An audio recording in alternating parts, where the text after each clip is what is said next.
पण पंथी नको तुला काय पंथी नको तुला विवाह हवा वंशाला पण पंथी नको तुला काय पंथी नको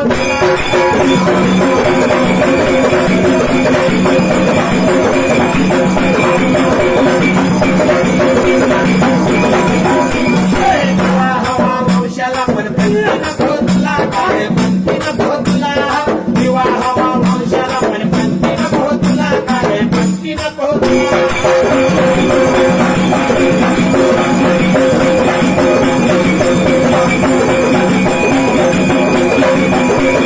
तुझ्या तुझ्या गर्भाची चाली होणार ग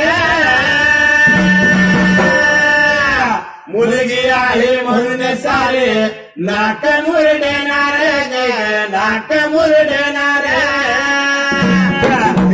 जवळ आपल्या आईला बोलून काय सांगत असत्या काय सांगते आई हो. उद्या तुझ्या गर्भाची चाचणी होणार आहे आणि मी मुलगी आहे म्हणून सारी नाक मुरडणार आहे ती मुलगी आपल्या आईला बोलून काय सांगत असते काय सांगते माझ्या चिमुकल्या कानाला रे तुझी कुसबुज ऐकू येई वंशाच्या या दिव्या पायी पंथी नको आई पंथी नको वंशाच्या या दिव्या पायी पंथी नको आई पंथी नको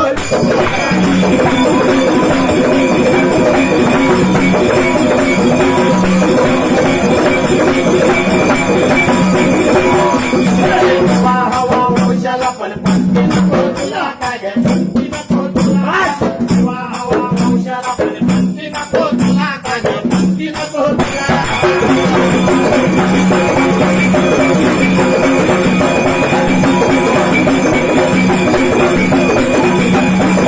मी तुझा विचार तू माझा करू नको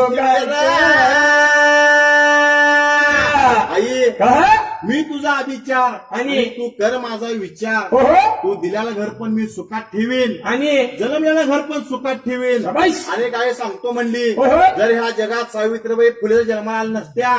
तर स्त्रीला शिक्षण मिळालं असते का हो. ते नव्हते जिजाऊ माता म्हणून स्त्री म्हणून जन्माला आल्या ती जर स्त्री म्हणून जर जन्माला आली नसती तर शिवबा जन्मला असता का तिच्या पोटी शिवबा जन्मला असता का आणि शिवबा जर जन्मला नसता तरी तर आपलं हिंदी राष्ट्र हिंदवी स्वराज झालं असतं का हो. म्हणून काय म्हणायचं काय बरं म्हणायचं? सोडू नको काळी आई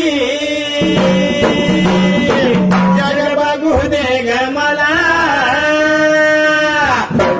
हवा वंशाला पण पंथी नको तुला काय पंथी नको तुला किंवा हवा वंशाला पण पंथी नको तुला काय पंथी नको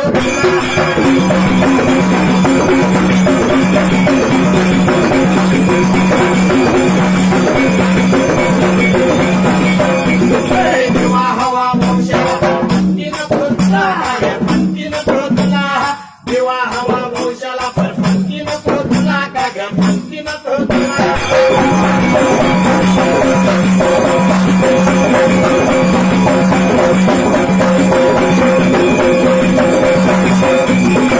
मुलगीचं झालं मुलगी झालं मुलगा